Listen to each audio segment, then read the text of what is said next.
Hey guys, this is Comic Uno, and today I'm doing Comic Uno's Best Comics of the Week, and today we are talking about a lot of great comics, but before we get started, I do have a couple announcements. I do have a Kickstarter going on for Rainbow Canvas. If you're a fan of Webtoon, it has some of the most popular Webtoon Canvas titles, BL and GLs, all with original stories, so go check that out. And also at the end of the video we talk about the viewers pick of the week, so if you want a chance to be featured on a video, on an episode, be sure to let us know the pick of the week. But let's get into this week's comics. It was kind of a lower week when it came to the haul. There weren't as many comics as last week, which there was a ton last week, and I think next week is even less. So they're it's the fifth Wednesday that tends to happen a bit.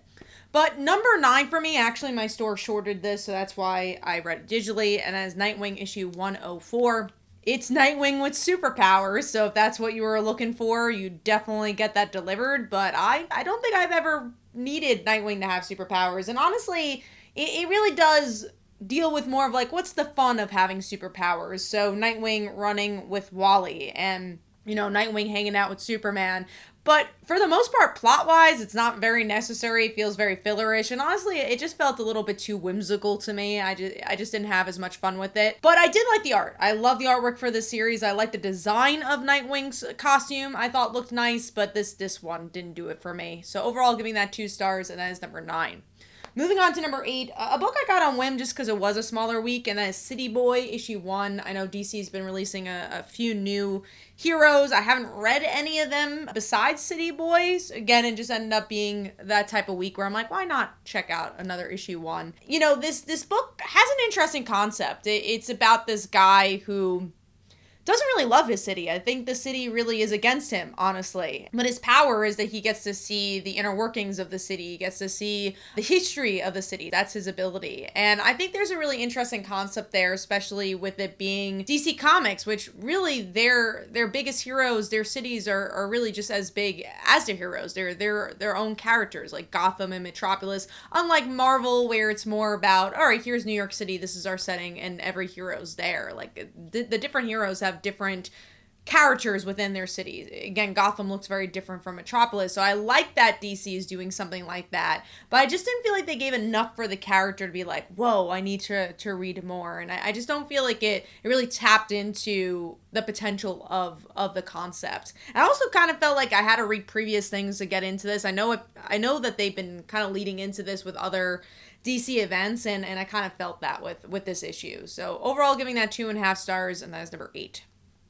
Moving on to number 7, which is Supermassive 2023 annual. So they do this every year. I had a fun time with it. I'm not a big crossover fan, right? Like I honestly like solo series more than even team books. So I don't know if this is completely made for me, but I love the idea that the Supermassive verse is building and growing, and we get to see these independent superheroes have their own world, their own connected tissue, and that's so important for the Radiant Black brand, and that's something I really come to appreciate. And also just a different angle for this book as well. It focused a little bit more on magic because you have characters like Dead Lucky involved, and I mean Rogue Sun was involved in the last one, but now we know a little bit more about him, because actually previously he didn't even have his issue 1 out yet. That was, I think, the first appearance of Rogue Sun was in Supermassive. So now we know a little bit more about the character. Also, Radiant Black has changed a lot. We have Nathan and Marshall sharing powers, but then also in the last issue of Radiant Black, one of them might not be Radiant Black at all. So, you kind of have to think, okay, this is like a few months before the events of the current Radiant Black. But, I don't know if this reinvents the wheel at all, but I had a good time with it. But also, I feel like it's not particularly written for me, the type of books that I usually like. But look, you have Daniele on artwork, which is super fun to see them all teaming up again together, and it does feel like this little Power Rangers club creating their own stuff now. So overall, giving that 3 stars, and that is number 7. Moving on to number 6, which is Radiant Pink, issue 5. Speaking of the Radiant Black franchise, this is the last issue of this miniseries, and I like the twist of the girlfriend not, we already knew she was a villain, so her the relationship not working and not, usually they'll go like the Catwoman route and be like, oh, she's good now. They didn't do that. I thought that was fun and interesting. And we get to see this kind of mental health journey with our main character saying, all right, I can't have the weight of the world on my shoulders and have the streaming stuff going on all at the same time. I need to put myself first. And we get to see a little bit more of the interpersonal relationships with our friends. So I like this issue probably as much as I like the first issue. I do think the middle kind of meandered a little bit, but I like this one. I thought it was a pretty good ending, even if the artwork is still not completely for me. I do feel like I can always say this, but I do feel like the color palette's a little bit too dark for the type of story it's going for. So overall, giving that 3 stars, and that is number 6.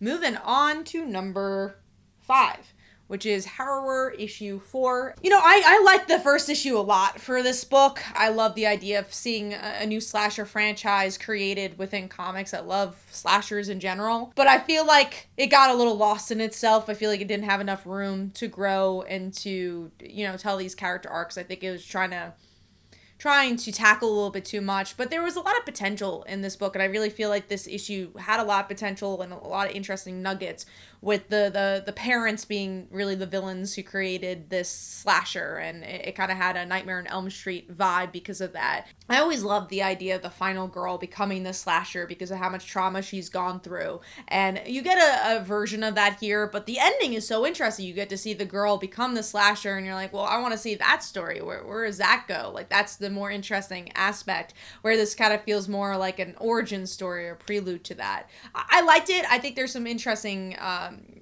visuals here. I think there's some interesting mythology. I just wish there was more room to tell it. So overall, giving that 3 stars, and that is number 5. Moving on to number 4, which is Justice Society of America issue 4. I will say this book actually took a while to just explain what's been going on in the series, because I don't know how much this book's been delayed, but there's definitely been delays in it. So I thought it was interesting. For about half the book, they're like, this is what's going on. But there's some really good battles, and I love the artwork for this book. So if you do have an issue a little bit more focused on the action, obviously the action really shines here. And I still am interested in Huntress's mission to save her father. I think there's some interesting nuggets that are dropped a little bit in this issue. I liked it. I don't think it blew my mind. I still don't think they should have spent as much time as they did to kind of re-explain things, but there is something I really enjoy about it and something I want to bite my teeth into a little bit more. So overall, giving that 3.5 stars, and that is number 4. Moving on to number 3, a book I actually was gonna drop, but I really do feel like it really hooked me back in, and that is Vanish issue 7. With this issue, we get a little bit more from the wife, or maybe the ex-wife at this point, who is having a child with Vanish and trying to save her husband, knowing that her husband might be too far gone. And there's some good action. You get some more of like the mythology action-y portion of this issue as well, where we actually get to see that with Vanish, and he's dying, he's like truly dying. So you're like, okay, how is he gonna get out of this? I think it was a pretty well-rounded issue. I do think maybe they tried biting a little bit too much off that they could chew. Again, you're kind of dealing with the wife story and Vanish's story.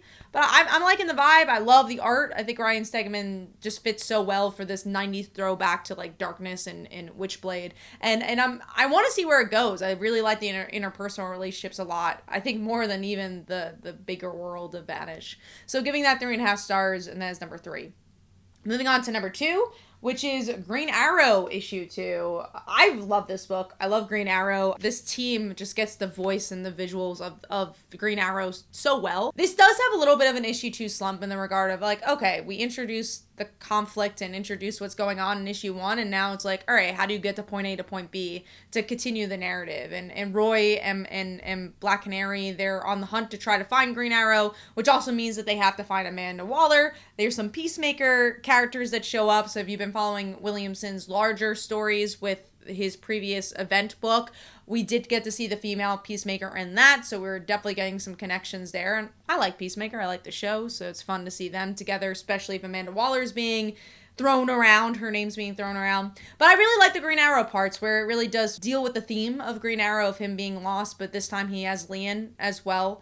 So I like their dynamic a lot, and I want to see what the overall scope is going to be. They're still kind of keeping that a secret, but, they get lost again. So, yeah, I hope it doesn't get into the rhythm of, oh, they're lost and we're not getting a lot of information. But knowing Williamson's other titles, he does a pretty good job of pacing information and giving us just the right amount of information, especially a book like Dark Ride. So overall, giving that 4 stars. I thought it was a pretty solid issue. I don't think it was as good as issue 1, but I think it was a necessary issue 2 type storytelling. So giving that number 2.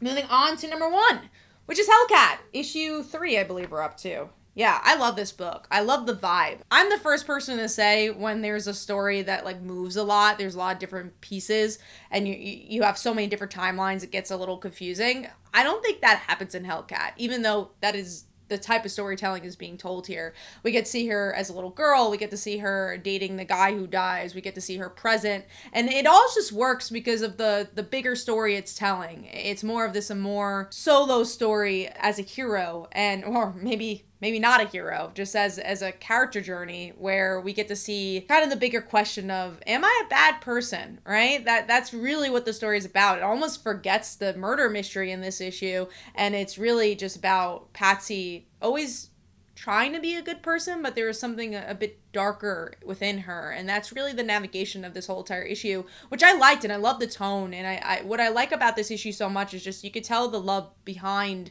this character with this creative team, and you just hear her voice so clearly, even if the narrative is not as linear as you would expect with a different book. But I feel like that's what really works for it, and why you get more emotionally invested, and why I feel like I'm in Patsy's head, which I love stories like that. And the artwork's gritty. It just gets you in this moody place, and I just feel like this book works a lot. And I feel like it's so different from other superhero books, other Marvel books, and those are my favorite type of runs, where they just really redefine a character, but still sticking to the roots of who they are. And I think Hellcat has done a really good job with that. So giving that 4 stars, and that is my pick of the week. Hopefully you guys enjoyed. This is Comic Uno. Let me know in the comments below, what is your pick of the week? And the viewer's pick of the week from last week was Superman. And here are some comments about that. Hopefully you guys enjoyed. This is Comic Uno, and I'll see you guys in the next one.